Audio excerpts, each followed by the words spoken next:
We're going to continue talking about atheism for a few moments here, and then I'd like to turn to religious versions of unbelief and how we as Christians can deal with them.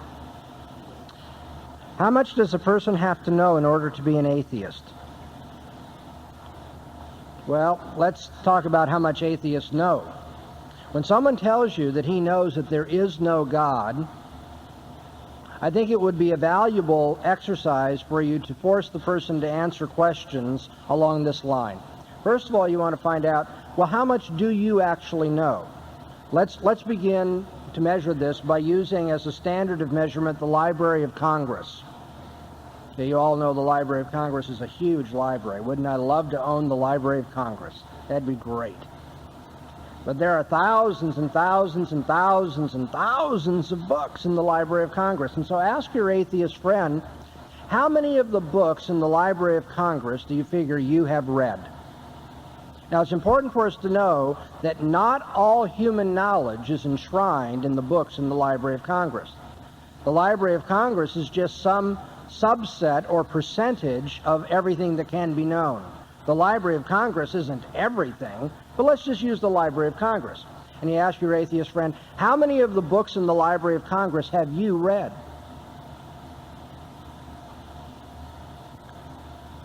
What do you think the percentage is going to be? Going to be a real high percentage? Oh, 90%? No way. Nobody has enough time to have read that many books. In fact, if we're to be honest, just about anybody you talk to will have read less than 1% of the books in the Library of Congress. Okay, so you want to point out to your atheist friends, you know, we've already established that, or we've already accepted, that the Library of Congress isn't all of human knowledge. It's just a certain subset of what can be known. And of that subset of what can be known, you are familiar with maybe 1% of the books that are there. Now, that should put into perspective how little any human being knows. And that means how little your atheist friend knows. But then how much would a person have to know to rule out the existence of God? You'd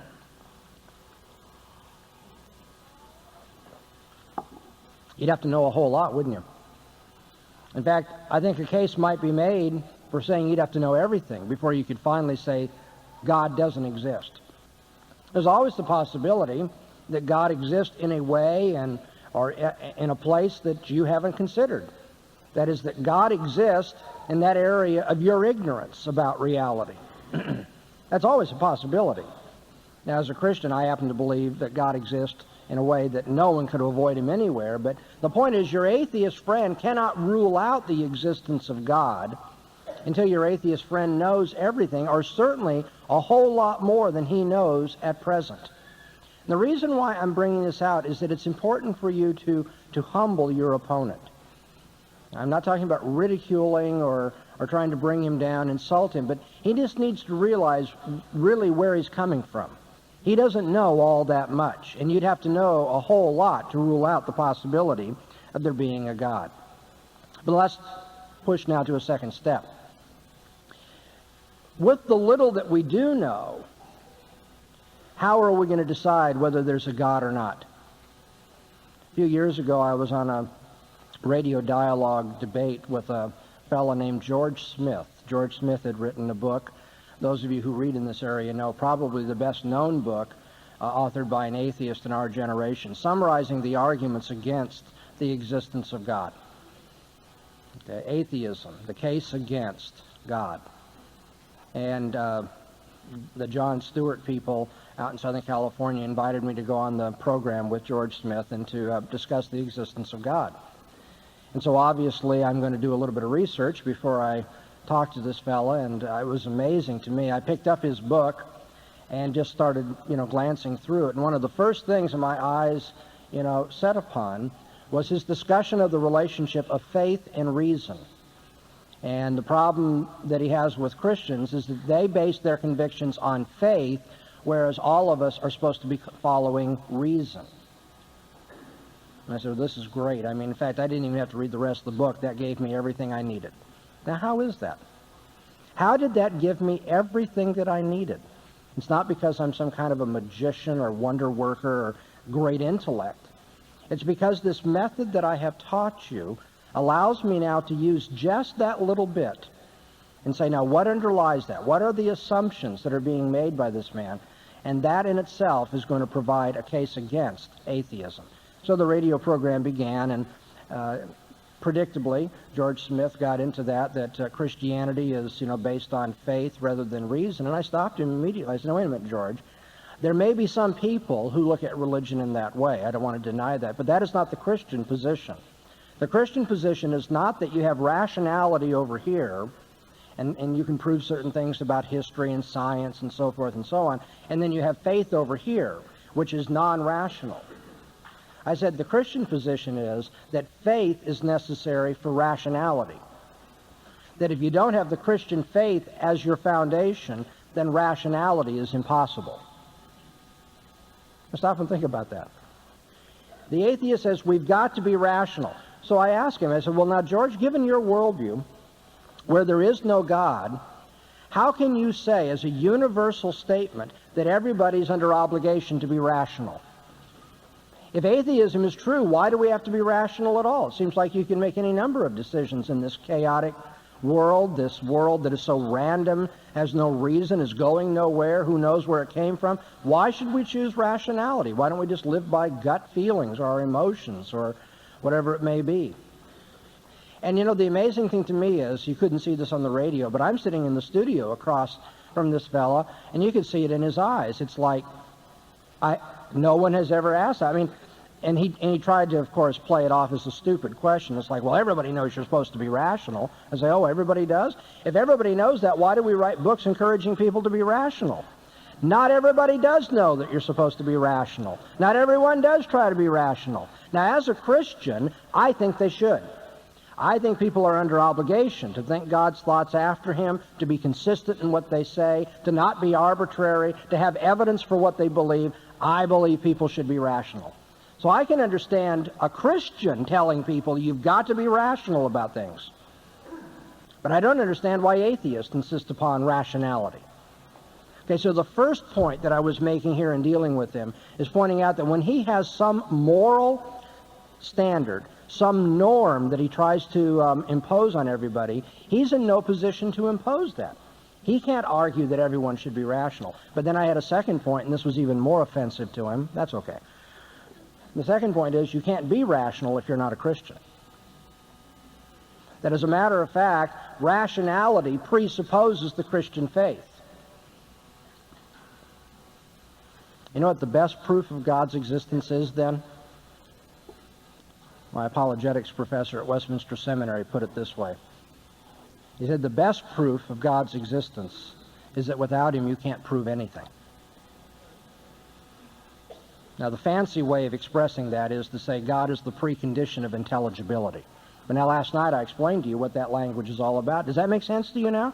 That God is presupposed in any intelligible discussion. To make sense out of anything, in order to have standards of proof, in order to prove anything, you have to first have as a precondition the existence of God and what the Bible tells us about him. I want to illustrate how that works. I've been doing that all morning, but let me give you another one. Let's say you're dealing with somebody who is enamored of the success of natural science, and I think people have the right to be. Science has done wondrous things. I've had open heart surgery a couple of times. I've been saved, been within an hour of death from a bleeding ulcer, and I'm glad people didn't go in there and just do a trial and error on my body. I'm glad that science has learned a lot of things about anatomy and biology and medicine and so forth that saved my life, and obviously all the other benefits that we have. We have microphones and so forth that sometimes crackle, but nevertheless, science has done some wondrous things. Now, if you're dealing with somebody who is really impressed by the success of science, somebody says, now, if you're going to believe in God, you've got to be rational. You've got to be scientific. And when I say, well, that's great. Now, what are the preconditions of science? What are the preconditions of science? You don't have to know all of them, and you don't have to be a philosopher that wants to write a dissertation on this. Just stop and think about a few of them. I'll talk about one. Have you ever thought about this? it would be impossible to do any work in the area of natural science if this world were not predictable. If the world were not predictable, it wouldn't do any good to learn things about the world in the way that it was in the past or the way it is this morning in the laboratory, because everything that you've learned is going to be out the window tomorrow. If the world is not predictable, there's no way for us to take what we have learned in the past and project it into the future and learn how to do open heart surgery or make microphones or whatever it is the scientist does. That is to say, the world must show some basic uniformity. There must be a predictability to the way the world works. Okay, now I'm going to summarize what I've just said with this expression. In order then to make sense out of the success of science, in order to pursue scientific endeavors, one must believe that the future will be like the past.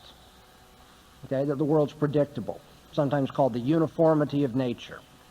If the future is like the past, then what we've learned about cutting into people and opening up their hearts, or what we've learned about physics and electronics and so forth, can be utilized in the future. We can make devices for microphones and cars and rockets to the moon.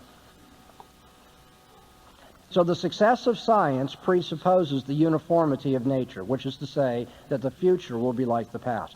Now, you're dealing with that unbeliever who's enamored of science. You're going to want to ask that person, on what basis do you believe that the future will be like the past? How do you know that nature is uniform? And I can tell you, if I were a betting man, I'd put money on this for you, that in more than 90% of the cases, immediately the answer you're going to get will be something like this: it's always been like that in the past. I know the future will be like the past because nature has always been uniform in our experience in the past. Now, do we have any budding theologians in the audience? Can anybody see the problem with that answer? See, what the person is saying is something like this: in the past, the future was like the past. Okay? Let's imagine this podium stands for what's going on right now. Well, it really is what's going on right now. But let's say this stands for the present time. Over here is the past. Over here is the future. Now, what the atheist is going to tell you is, in the past, we always found it to be true that the future would be like the past. Now, he doesn't mean that future will be like that past. What he means is that in the past, this future was like that past. Now, do you understand what I'm saying? In the past, it's always been that way, that the future resembled the past. You say, okay, that's fine. But my question is, how do you know that in the future it will be like the past?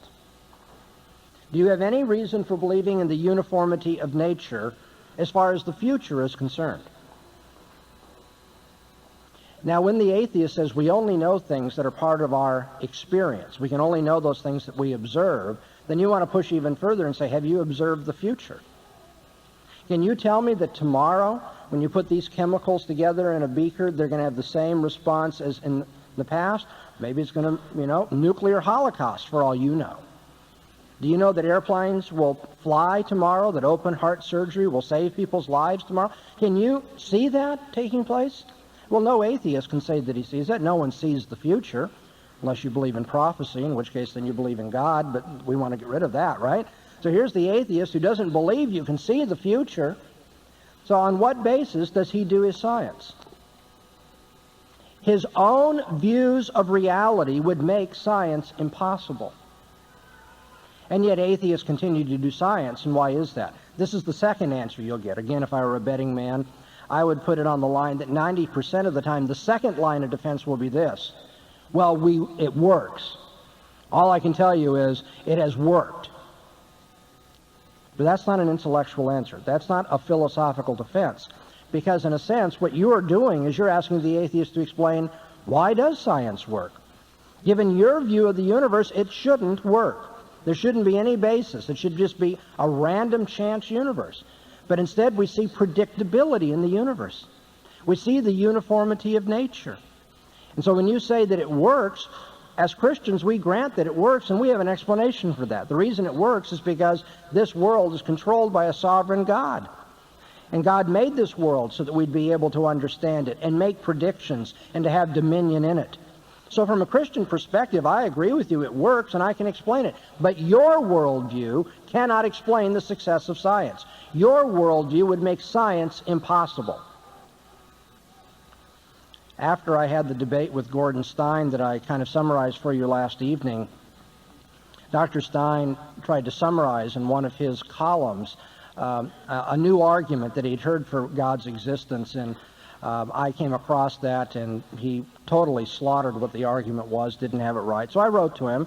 I tried to be polite about it and said, you know, the argument really goes like this. It's not the way you portrayed it there, and so forth. And well, that started us writing back and forth. And so now our debate, went on for another 8 or 9 months in writing back and forth. And eventually, I got him, he was not, thinking that he was moving toward theism in this, but he finally had to admit that his worldview cannot account for certain things, like the laws of math and so forth and so on. And I had made the point that given your worldview, you couldn't even balance your checkbook. Now, do you know why that is? Can I take a moment on that? In order to balance your checkbook, you've got to rely upon certain laws of math, don't you? You certainly want to believe in the number line, right? So forth. But if you're an atheist, what are numbers? And what are the laws of mathematics? Do you all know what numbers are? Have you ever thought about this? Everyone uses math, or I think virtually everybody uses math every day. What are numbers? And what are the laws pertaining to numbers and their relationships? If I had a blackboard here and I were to write the number 2 in chalk up there, and I were to ask you, is that the number 2, would any of you be tempted to say yes? I hope not. Because if I write the number 2 in chalk on a blackboard and you tell me that is the number 2, and I erase it, guess what? There's no more number 2. We just lost 2-ness. It's gone. Don't ever put 2 in your checkbook again or anything, because I just destroyed the number 2. Okay? Now we're thinking, okay, that's right. You got to be careful when you talk to a philosopher. Don't answer too soon. If I put the number 2 on the board and I say, is that the number 2? Now you've been burned, and you're going to say, no. That's not the number 2, Dr. Bahnsen. That's an instance or an inscription of the number 2. Or to be technical, we would call that a numeral. That's not a number, that's a numeral. And so I could have put a Roman numeral 2 on the board next to the Arabic 2 and asked, are these the same number? And if you said yes, but you meant by that they really were identical, I said, well, boy, they don't look like they're the same number. You say, oh, well, but they're different ways of inscribing the same number. Okay, little lesson in math. What does that have to do with anything? If you're an atheist, do numbers exist? What kind of existence do numbers have? Do numbers exist out in the world somewhere? Has anyone ever tripped over the number 2? No. Numbers exist. We believe they are real. In fact, we balance our checkbook and do our daily life believing the laws of mathematics, and yet nobody can find the laws of mathematics in the physical world. Okay, so I'm writing to Dr. Stein and I'm saying, if atheism were true, you couldn't even balance your checkbook. And he gets to the place where he's willing to admit that he doesn't have a philosophical answer for all these things. And of course, he's real snooty. He writes back, and you can't answer these things either, To which I said, okay, now I'll start showing you what I believe the answers are to these questions. We did that. But in the process, he said, you may say that I can't balance my checkbook, but I do. And I drive my car and all these things. Now, did that refute me? No, it made my point, didn't it? I wrote back and I told him that. I said, I didn't say that you don't balance your checkbook. I said, on your worldview, you couldn't. And the fact that you do balance your checkbook tells me that you know that atheism is wrong. You do believe in numbers. You do believe that there's something beyond the physical world and so forth. And I can account for that. Should people be rational? Yes, they should. They're under obligation to be rational. But if you're an atheist, there's no obligation to be rational. In fact, if you're an atheist, there's no obligation to do anything, to eat your broccoli or to balance your checkbook. And as a Christian, I can account for rationality. I can tell you why science works. I understand the precondition of intelligibility. I can explain to you why nature is uniform, why we expect the future to be like the past, why we believe in numbers and the laws of mathematics and the laws of logic and the laws of morality. Are you catching on? Beginning to see what I'm getting at? You don't have to know every criticism that somebody may raise. You don't need to know every objection people will come up with if you'll simply think in terms of worldviews. Think in terms of the underlying assumptions people have about the nature of reality. What is man? What is the universe? What is real? Underlying assumptions about the nature of what we know, how we know it, how it's possible to know anything. Underlying assumptions about how we should be living our lives. And if you talk to people about those things, if you finally get the conversation going in that direction, and I'm telling you, atheists are like marshmallows. No matter how tough the exterior is, there's a soft inside. Just keep pushing. Ask the right questions so you can show the atheist that he cannot make sense of the things that he says. And that, in fact, the atheist is really working with two different sets of assumptions. Have you ever heard of cooking the books? You know what it is to cook the books? If you're running a business?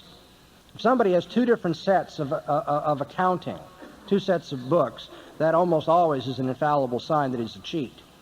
He keeps one set of books that he shows to the auditors and to the public and so forth, and another set of books so he can keep track of what he has skimmed and what he has stolen and so forth. Atheists are kind of like that. They've been cooking the books intellectually. They have one set of books they set out there for everybody to see. They have their arguments, they have what they want to say that can be publicly dealt with. But then there's another set of books that they work with, but they don't want to admit they have that set of books. And that other set of books is really the book of God. What God has revealed through the natural order and through the conscience of man, what everybody knows about God but will not admit, because if they admit it, they have to stand guilty before him. Remember the moral motivation of atheism, but remember also the foolish character of atheist thought. No matter what they put out there in front of you, just keep talking to them, ask the right questions, and eventually you'll see that they have no foundation for logic, they have no foundation for science, and they have no foundation for ethics. And if they have no foundation for these things, they have no place to stand in argument at all. One more word about atheism.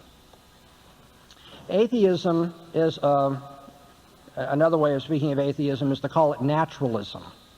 The naturalist says the only thing that exists are things pertaining to the here and now, part of human experience. The natural world, the objects that we can experience with our senses, and the events in the natural order. That's all there is. There is no higher power, there is no God, there are no spiritual forces, and so forth. Now, when you talk to people who believe that, one of the things I would suggest you do is ask, what is presupposed in our having this argument? What is presupposed in our discussing this matter, pro and con? And then ask if that comports with naturalism. Can that be fit into a naturalistic view of the world? Now, I realize at this point you don't see the connection, but I think just if I push just a little further on both sides, you'll see real quickly what the problem is. Let's start with naturalism. What does naturalism assume? Well, naturalism says that what's real is what we can experience in this world. There's nothing beyond the physical world. There's just the operations, the events of nature, and the objects in the natural world. Well, then does man have a mind? The naturalist will say that the man has a brain. But that's not the question we're asking here. We're asking, does man have a mind? Have you ever stopped to think about that? There's a difference between brain and mind. Yep. The brain is a physical organism up here in the cranium for most people, right here. But the mind is not the same as the brain. Some people would say there is no mind, because the way we talk about mind is different from the way we talk about brain. It would make sense for me to tell you that my brain is 5 foot 10 inches off the ground. That makes sense. It would make no sense to say my mind is 5 foot 10 inches off the ground, because the mind is not seen as a physical organism. You can locate the brain, you cannot locate the mind. We can go on and on. Now, a naturalist says, yeah, I understand what you're saying, and there isn't any of these spiritual events or forces that you're talking about that you're calling a mind. Human beings don't have minds, they have brains, and the brains operate according to physical and chemical and other biological laws. That the stimulus that comes into you, it determines how your brain is encoded and what kinds of responses you'll give and so forth. And so the brain, which is subject to the laws of physics and chemistry and biology, is all that man has. Man doesn't have a mind which thinks, that makes choices, can evaluate. You just have a brain that's been conditioned to operate in the way that it does. Okay, so here you have naturalism on the one hand. But what is presupposed by our having this conversation where we're looking at the pros and cons of different positions? What's presupposed there is that you can evaluate things and you can make a choice. The naturalist is assuming that if he gives me enough evidence, I'll finally give up this silly superstitious idea that there's a God, and I'll go along with the naturalistic viewpoint. Isn't that what he's assuming when he argues with me? But you see, if naturalism is true, I have no reason to believe that naturalism is true. Write that down. I'm going to explain it.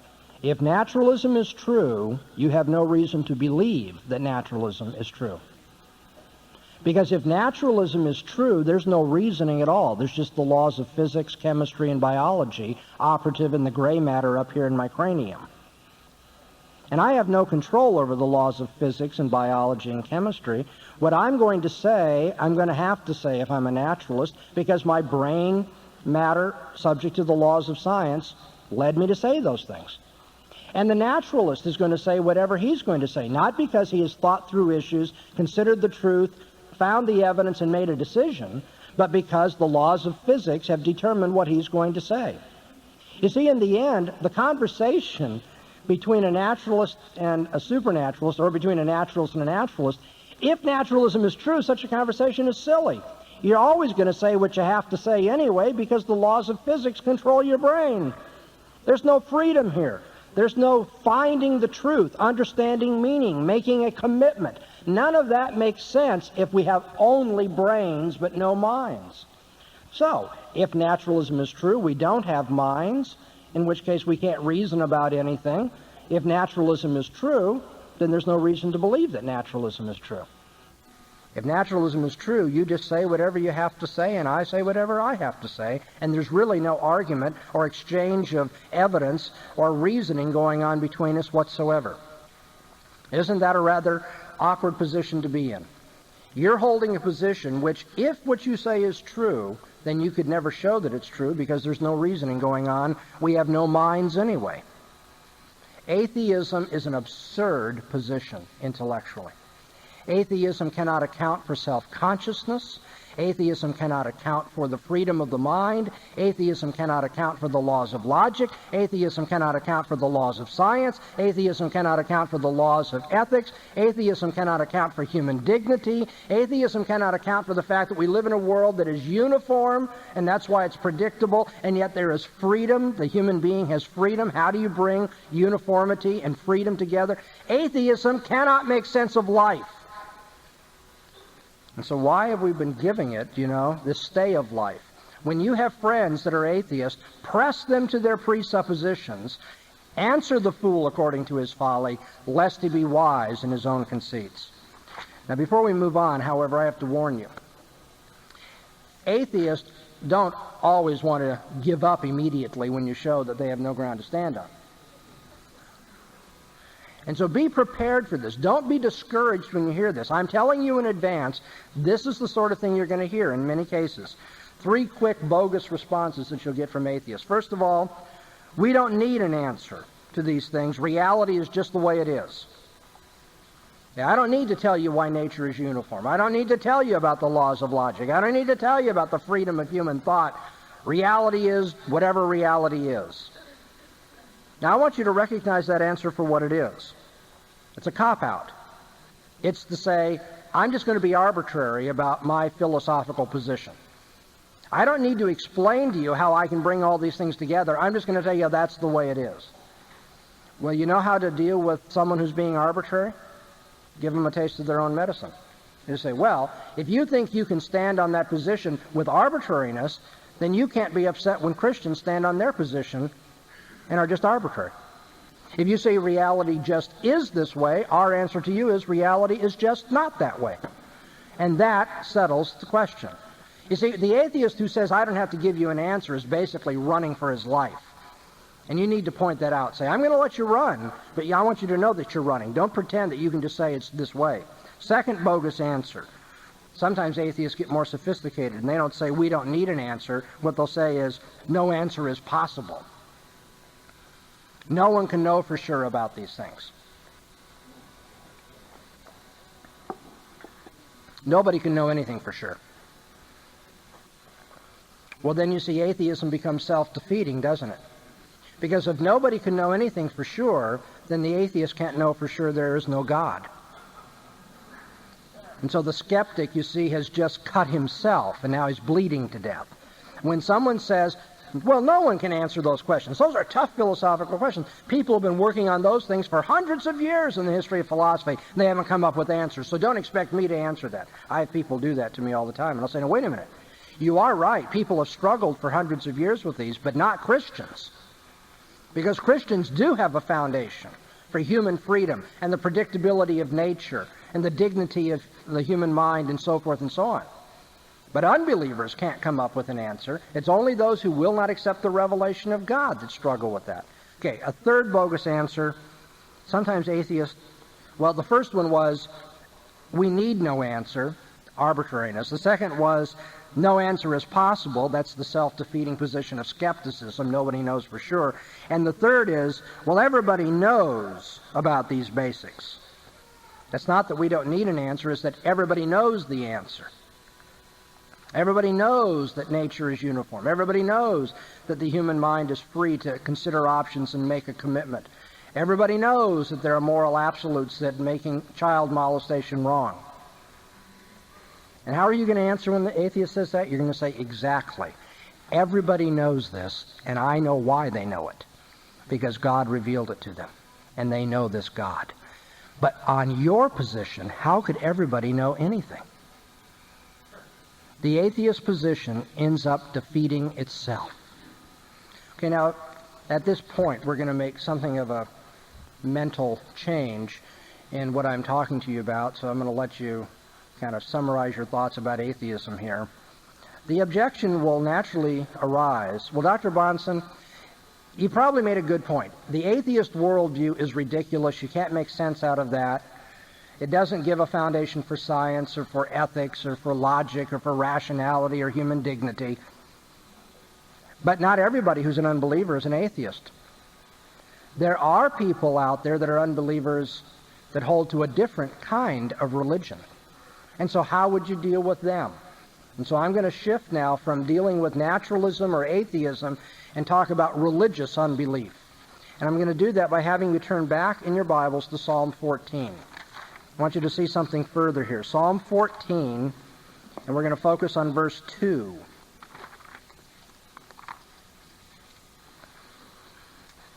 To read it in context, the fool hath said in his heart, there is no God. They are corrupt. They have done abominable works. There is none that doeth good. Now listen to verse 2. Jehovah looked down from heaven upon the children of men to see if there were any that did understand, that did seek after God.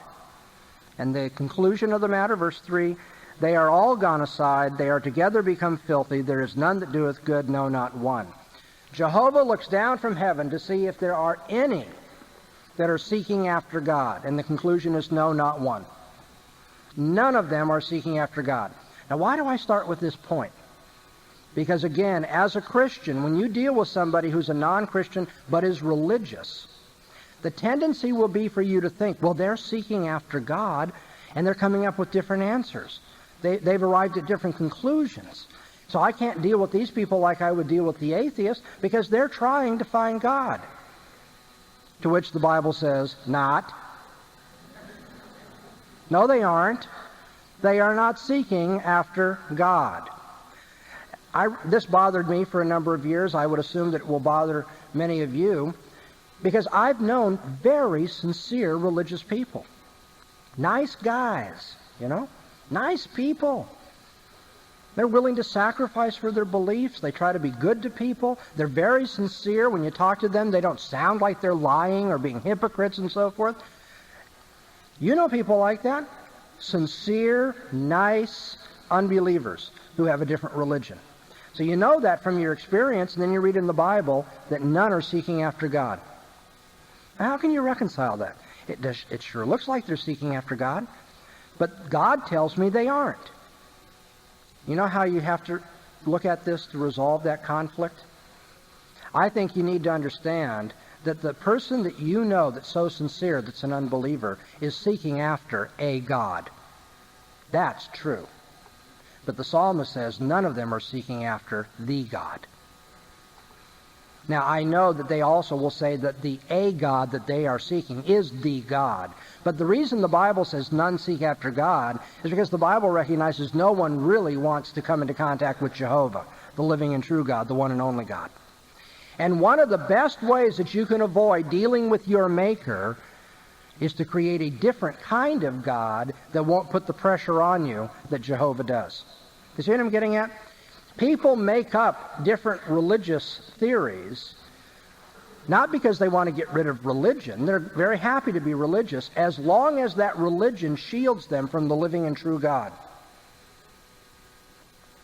And so you take a Hindu. Maybe you know somebody very sincere, very dedicated, hardworking. They believe Hindu theology. Well, now what does Hindu theology say about God? Hindu theology says God is impersonal. There is no person, no individuated person that you will ever deal with that is superior to you. God actually is everything. You are God, I am God, this gymnasium is God, everything is God. The sky, the trees, the lakes, the seas, everything is God. Okay? Now what's the advantage of having that kind of theology where everything is God? Well, if everything is God, then you're never going to be punished, are you? If everything is God, you're never going to have to answer for your misdeeds. In fact, if everything is God, good and evil are blended, because good is God and evil is God. If everything is God, then we have dealt with our problem before the living and true God. And so here's a religious way to avoid the living and true God. That's what I'm getting at. The Bible says none seek after God. The Bible doesn't deny that people seek after a God, but no one is really looking for the living and true God. By nature, the natural man does not receive the things of the Spirit. By nature, the natural man suppresses the truth in unrighteousness. By nature, according to Romans 1, the natural man exchanges the truth of God for a lie. And in particular, the lie that the unbeliever is willing to accept is idolatry. By nature, man makes idols. Not all the idols are wood and stone, gold and silver. Some of them are intellectual idols. Some of them are sociological idols. But by nature, man makes idols. Does that mean man seeking after God? No. Because if he were seeking after God, he would confess his sin and throw himself on the mercy of God. He would know that his only hope in life and death is a faithful Savior. But by nature, men try to make a different kind of God that they can deal with. They bring, if you will, they whittle God down to a level that they can handle. And so that's why I've entitled this part of our apologetic seminar, Atheist and Other Fools. Atheism is a kind of foolishness, as we have been talking about at some length. But the other forms of unbelief, even the religious forms of unbelief, are intellectual foolishness as well. The Bible tells us no one truly seeks after God. Well, how should you answer somebody who has a different religious perspective than your own? Let me, first of all, talk about secular religion. You say, that sounds strange. Secular religion? Yeah, we have a lot of that in our day and age. You want to see secular religion rear its head? Pay attention around Christmas time every year in this country. Because around Christmas, we have expressions like this other than at Christmas season. But around Christmas, you get these silly things like, yes, Virginia, there is a Santa Claus. Now, what lies behind this, yes, Virginia, there is a Santa Claus idea? There is the view that although there's no living and true God that we're going to answer to, it is good for people to show goodwill, to be helpful to one another. To put it in philosophical terms, there are ideals by which we all should live. And Christmas is just a wonderful expression of that ideal of goodwill toward men, helping others, getting outside yourself. So here you have a religious position that says that there are moral standards, there are ideals after which we should live, but it's a secular religion. It doesn't look to a personal God whose character is the basis for these ideals. First, you get secular religiosity when people tell us that we ought to treat children well and not molest them, too. I happen to believe that. I believe in goodwill toward men. But then again, you know why I believe those things. I believe in a personal God. When someone tells you, yes, Virginia, there is a Santa Claus, that is the code for there are ideals of goodwill toward men we should all be living according to, you need to ask that person, how is it that there are such ideals? What are they? Where did they come from? And why do we have those ideals rather than the opposite ideals? The problem with idealism in general, the notion that, well, we all know what it is to be a decent human being, we ought to live according to those standards. The problem with that is that it is arbitrary. Somebody says you ought to be nice to people, especially at Christmas time. Don't cut them off on the freeway, Show some goodwill toward people. I, as a Christian may agree, but as someone who's arguing against that position, I'm going to say, why? Why should I believe that? Why should I be good to anybody? Why should I be good to children? Why should I, go through this kind of, wouldn't it be nice if there were a Santa Claus feeling? Why? That's utterly arbitrary. There are people in this world who are not interested in being nice. There are people in this world who aren't interested in showing goodwill toward men. There are people in this world who are perfectly happy to take advantage of children rather than to help children. Secular religiosity has as its major problem arbitrariness. So let's move beyond secular religiosity and talk about the more religious world systems. How are you going to be able to answer any of them? Especially, how are you going to be able to do that when people say, other religions have their religious revelation too. You've got your Bible that you're depending upon, but if you were a Hindu, you'd be looking at the Bhagavad Gita. If you were a Muslim, you'd be looking at the Quran. And on and on and on. And so, other religions have got their revelations. You've got your Bible. What's the difference? And I need to tell you something here that the secular world will not tell you. You will not get this on the evening news. The general idea that there are competitors for a religious revelation out there is a lie. That is not true. I know that surprises you, but let me say it again. There are no competitors for religious revelation out there. Let me explain why I'm saying that. What people who give you the sound bites on the evening news or people who teach at the local college are doing is they're lumping together all religious books into one category. Now, if you want to use some broad, vague, and probably meaningless category, religious books, yes, then the Bible is in that category, and the Quran is in that category, and the Bhagavad Gita is in that category.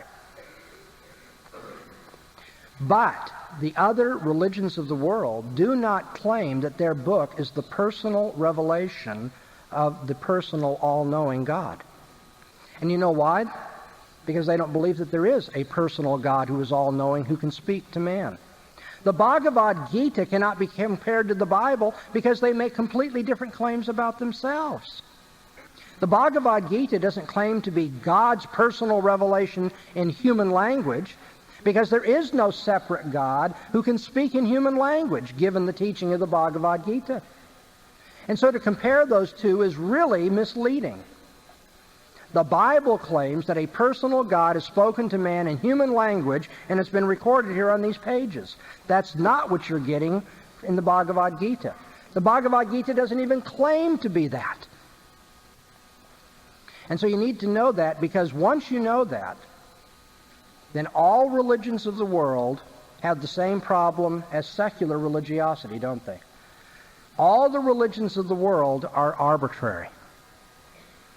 All the religions of the world are arbitrary, just like the Yes, Virginia, there is a Santa Claus religion is arbitrary.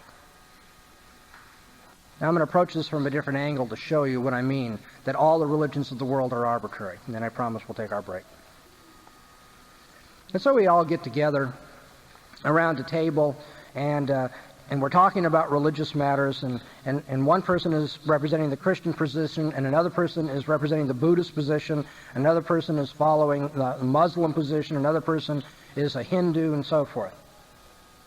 Now, obviously, we're not going to agree on things. We're arguing, okay? We can't come to agreement. Now, how should we settle our disagreement? Somebody comes up with this bright idea. Says, okay, let's take a Gallup poll. We're going to go out and we're going to ask all sorts of people in our culture what they believe to object even before the Gallup poll is taken. And you know why everybody should object to that approach to resolving religious disputes? Is because what human beings believe is irrelevant to what God is like. We mustn't think that God is somehow like a smorgasbord, you know?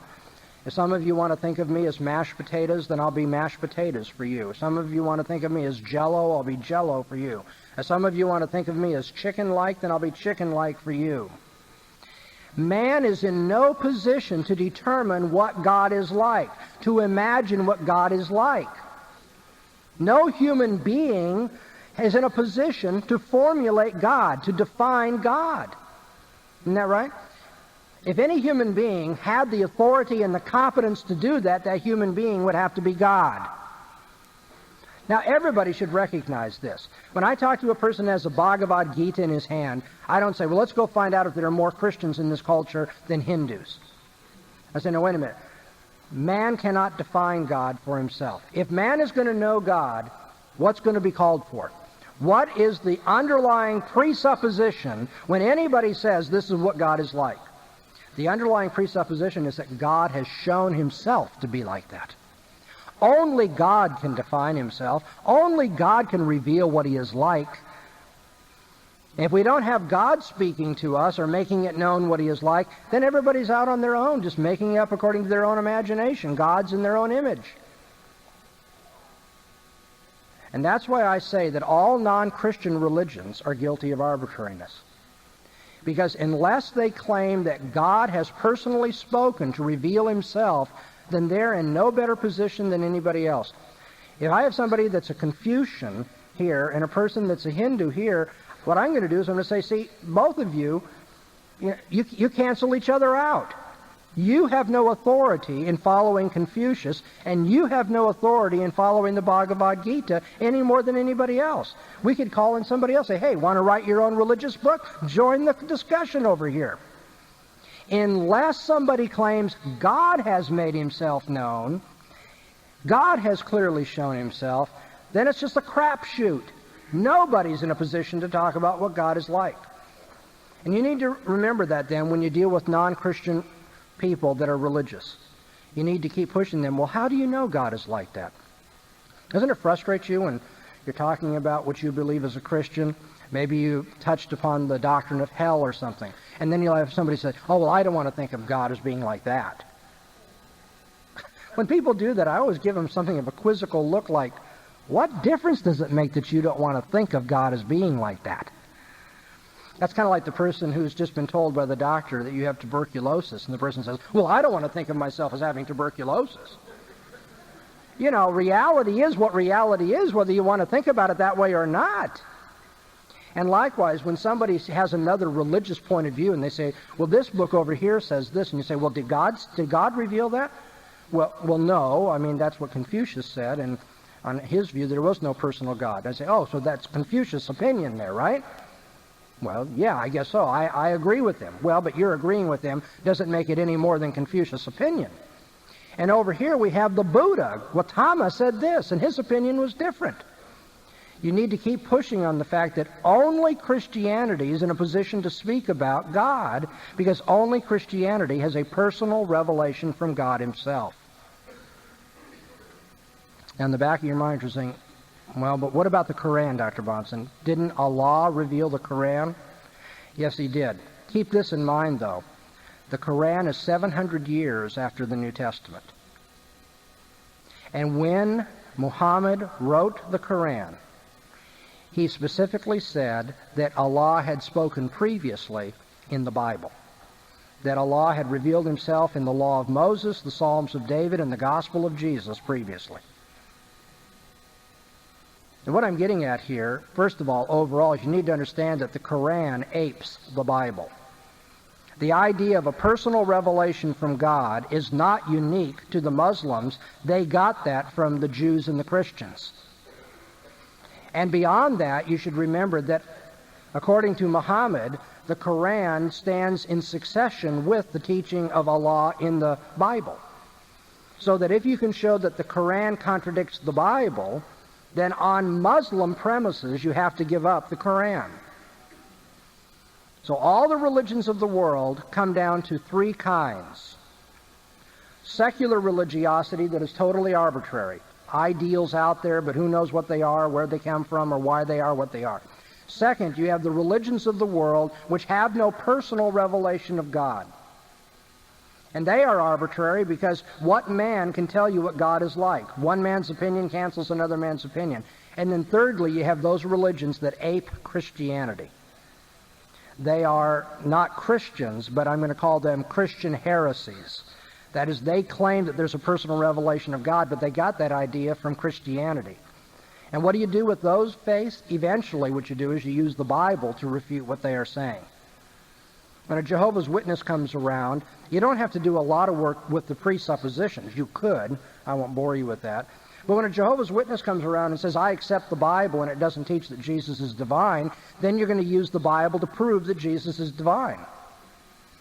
Okay, so you have secular religiosity, which is arbitrary. You have the religions of the world that have no basis for what they say because there's no personal revelation from God. And then you have those religions of the world that ape the Bible, in which case you can do what? You can use the Bible to refute them. And so this method of apologetics that I'm trying to teach you deals with atheists as well as the other fools as well.